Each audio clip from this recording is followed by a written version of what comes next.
This is the Uraraka list that I played at Wollongong Regionals for Oceania. To start off, I won't go into any major detail of what each card do. I'll tell you how it fits in the deck though. To start off with, we have Uraraka as our main character.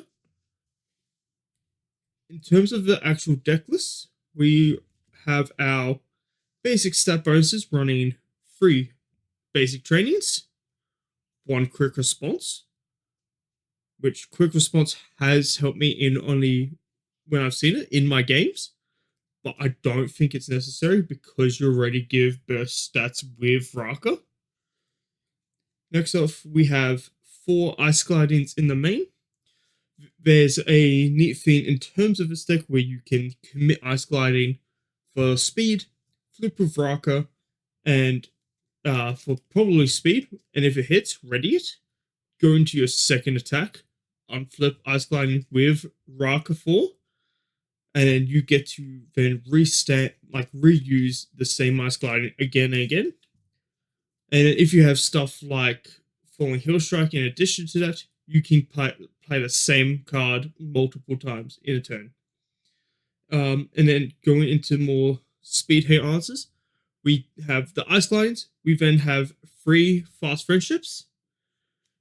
So most of the time, because you are flipping most of your own stage, you get to get that -3 to your opponent's attack. Just a simple 0 diff being surviving the final.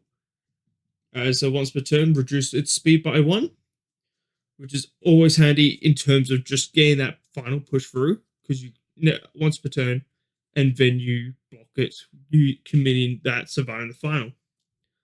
So that's our speed package, both for offensive and defensive. Next up is probably more of our damage package, where we're only running 2 Beneath the Armors. As Uraraka, you really don't want to flip all your resources to Beneath the Armor, because you already give +3 or +3 speed or +3 damage on each of your attacks with Uraraka.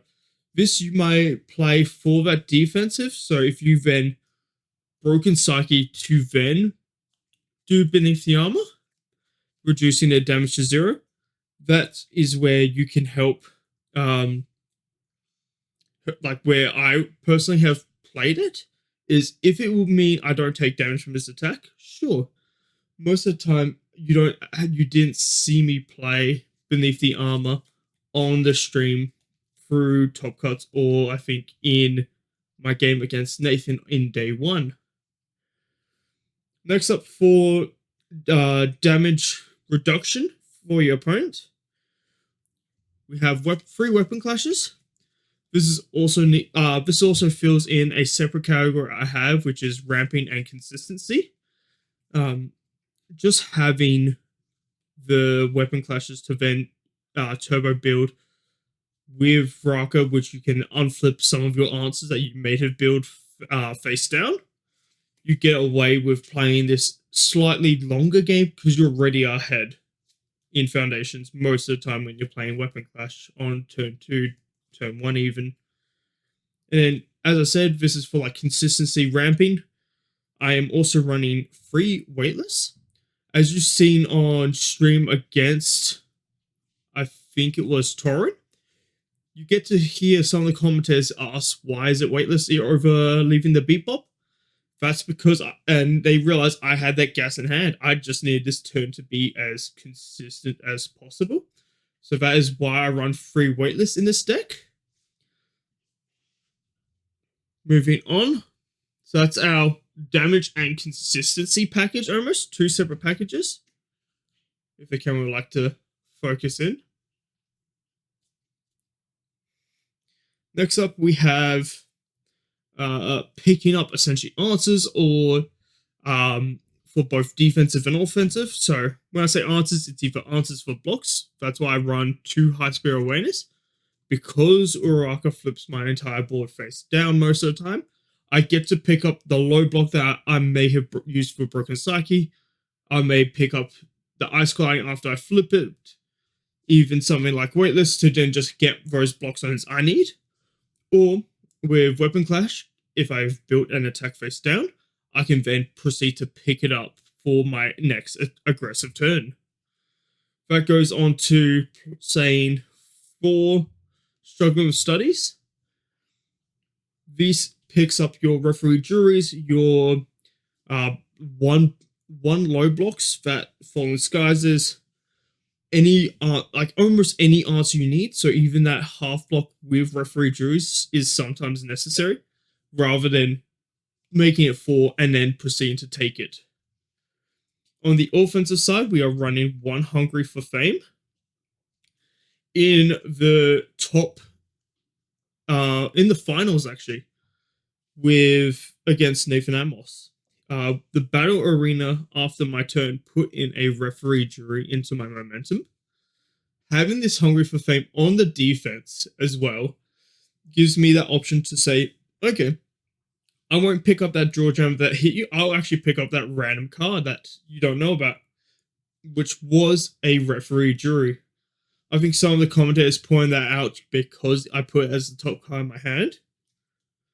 And as well as like having that random momentum, picking something up with Hungry for Fame never hurts. It is something that, like, looking at it has been handy throughout all my games when I've seen it. But as it is commit and flip, it does punish you a bit for spending resources with Raka. Going on to the next one, leaving the beat bop. Flip, discard 1 momentum, mill until you hit an attack, and then add that attack to your hand.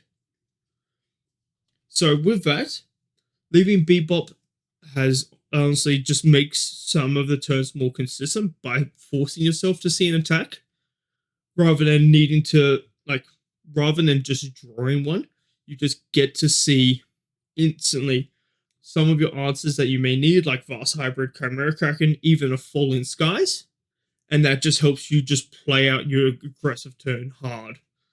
May give you that 1 extra attack, and if you have Hungry for Fame, maybe 2 extra attacks, and you just build upon that. Sometimes with Raka, I will actively unflip, leaving the beat bop, just to then mill into an additional attack. And then I have 2 supporting foundations, which has been seen throughout the stream games, which was Failed Role Model. Flip, mill 1, seal 1 rival foundation, which honestly, you see me use this on Togoro's Dominance after I built out, when I built out more than 2 foundations, I think it was turn 3 or so. This meant Togoro's Dominance means I can't play any abilities unless he wants to pop it as well. So I had to be cautious that he would pop it, like any of the foundations that I had. So I had to either seal it for the turn, make him use it then, or I just, or he seals it and then I just can proceed. So that is the foundation lineup.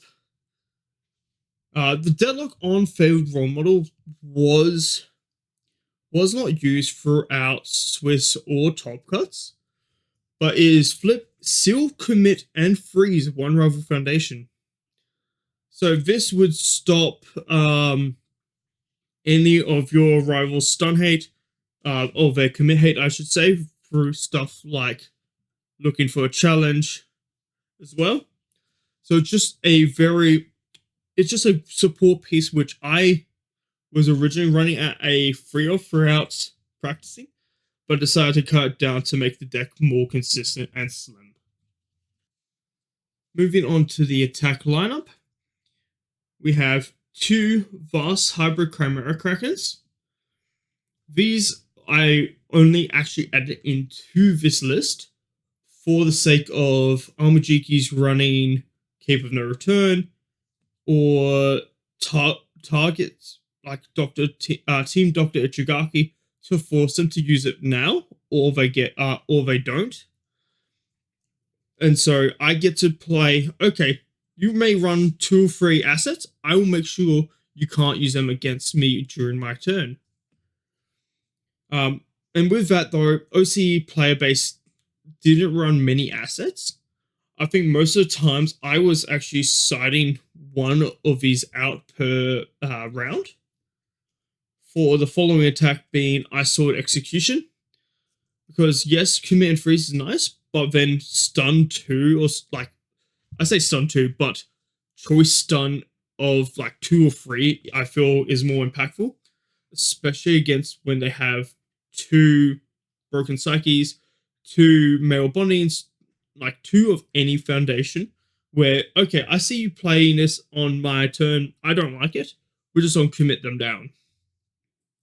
And then you get to give it extra damage for discarding momentum.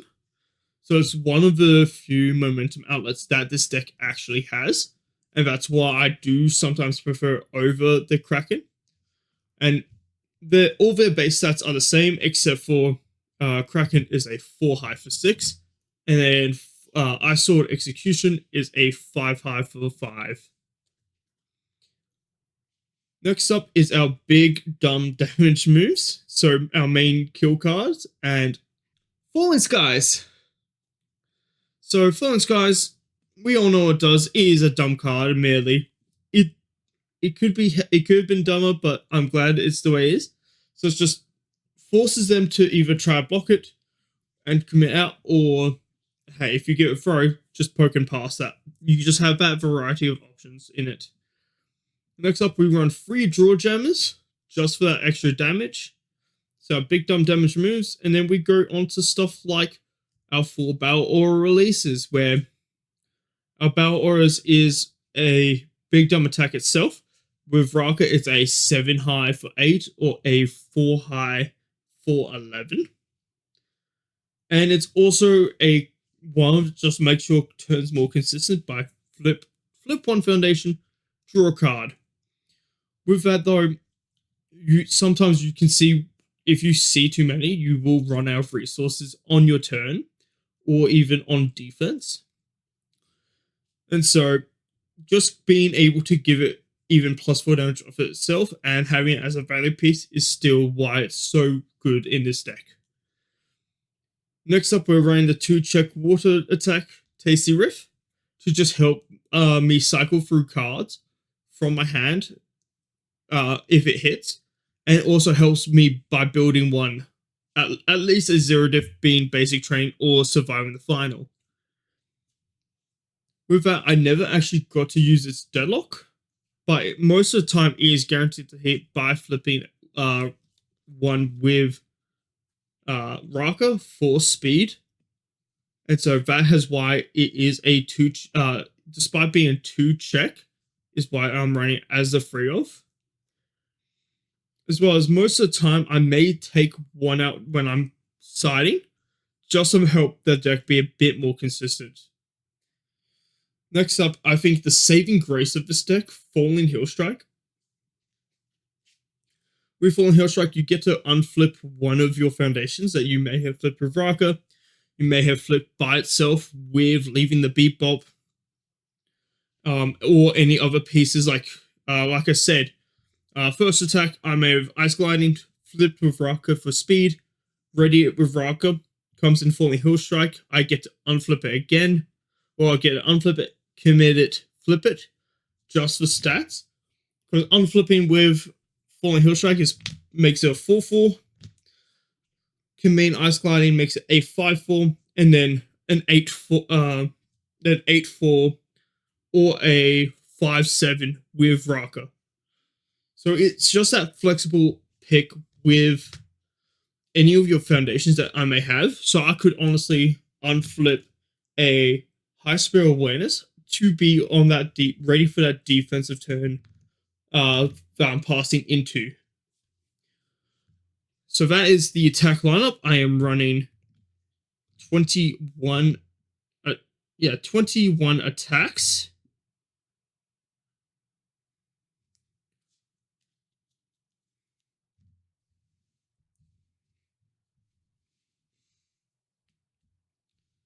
And then to finish off this deck, we are running 3 referee juries.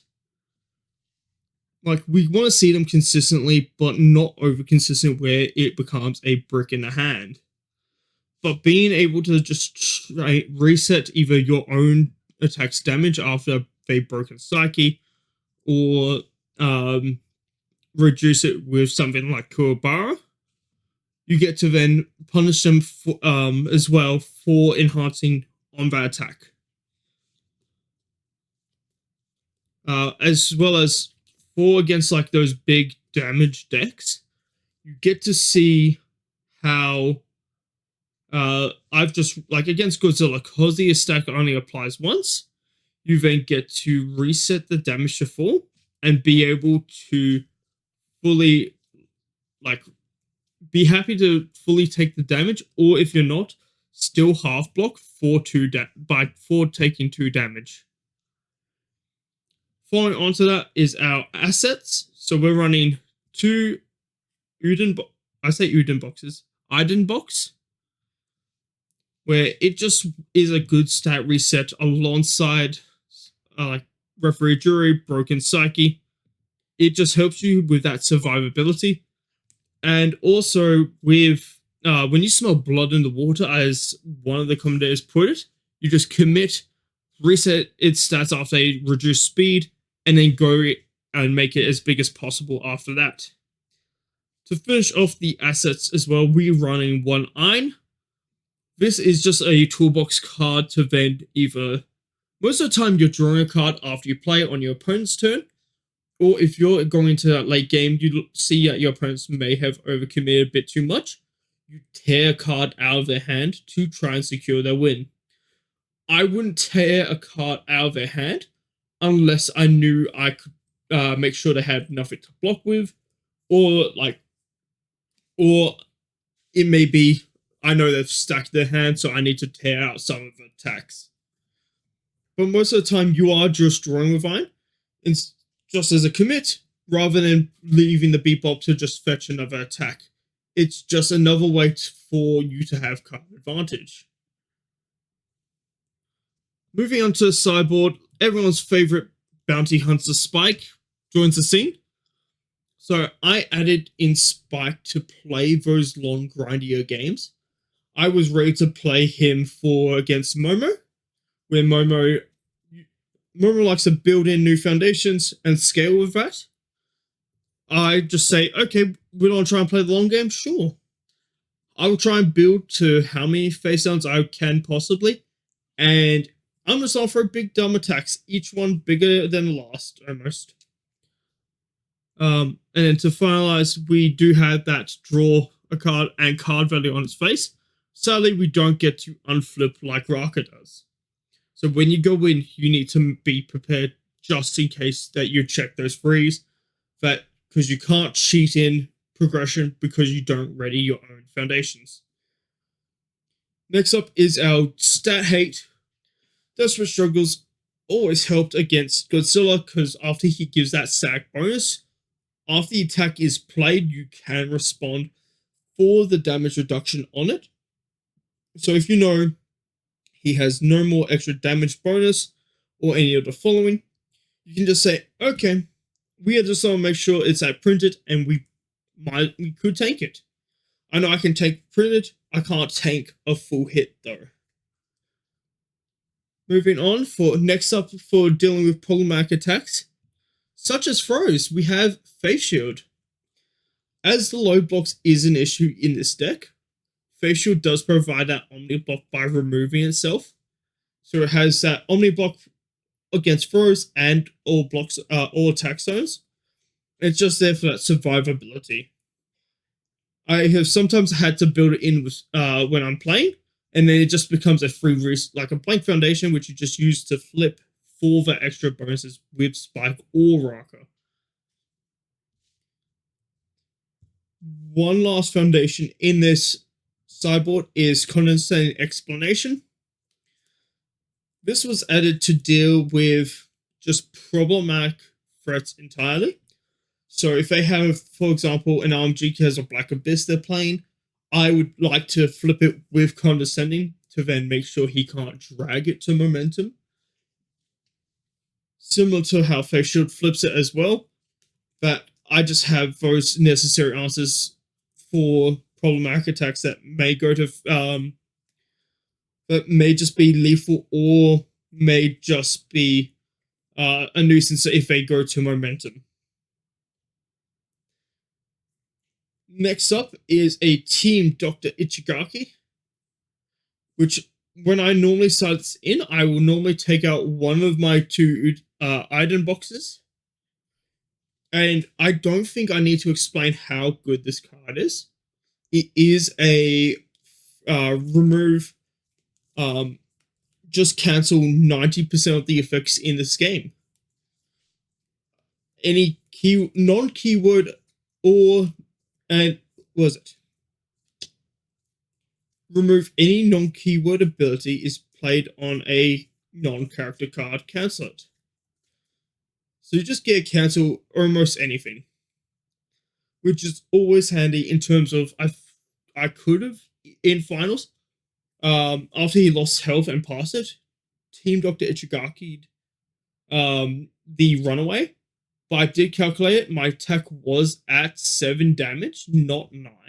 So he would have been left on 2 health. And so I wasn't concerned about popping Team Dr. Ichigaki there. Going on to the rest of the sideboard for the attack lineups now is a third Ice Sword Execution. Most of the time when I side, if I don't see my opponent is running any assets, I will actually rather switch in Ice Sword Execution, as I explained before, just to get the most committal through an attack. So if they have like 2 learning standards, I'd rather play an Ice Sword Execution rather than just a Vast Hybrid Chimera Kraken. And the final piece of this deck that I wanted to run 4 Armajiki matchups, while there was none there, it also helped against Godzilla by just, if he it's either he blocks it or takes 8, score a stab. So Goro Stab just says, after your rival blocks this, they discard 2 momentum. Technically, it would be rephrased as spend 2 momentum, but either way, you will gain rid of some of their most important resources for Armajiki, just for that damage reduction, or Godzilla for gain those checks to then help pass blocks or get them for the next turn for that offensive kill turn. Goro Stab says either you take a shit ton or good luck. One way around this has been seen by Runaway, as it doesn't do damage and it doesn't block the attack. Spike couldn't draw me the card, and Goro Stab couldn't make him spend the momentum. So this is the list you can find on UVS Ultra. You can also find on universes.cards, and you can see this top list for Ochaka Uraraka there. I think the attack lineup is solid. Maybe I could drop a Tasty Riff because it is a 2-check, but as we've seen, just having that build on face is essentially a new back alley haymaker after it got banned. But honestly, seeing your support cards like Failed Role Model just to seal some of their problematic foundations that you couldn't commit with Ice Sword Execution or with Vast Hybrid Chimera Kraken. That is the list. I did have it as a 67 card list, but found that as too clunky. So I moved it back down to 62 cards and then just help it be as consistent as possible. If there's any changes I would make, looking back, in the attack lineup, I think if I knew no one was really running assets, I think I would have the second Vast Hybrid inside and have the third Ice Sword in the deck rather than 2 and 2. But going into regionals, I was ready for Armajiki to run Cape of No Returns in main. So it's just ready for that Worry. I Other changes, I think free weightless was the right play. Free weapon clash was as well.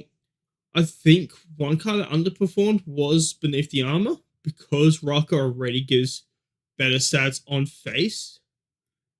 And then you don't want to overflip your board too early. But other than that, I think this was how I played my list. This was the list that topped OCE regionals for season 2. Thank you very much for watching. This is the Uraraka Spike list that topped OCE regionals for season 2, and I am trying to push more content out there, but this will be the first of the beginning.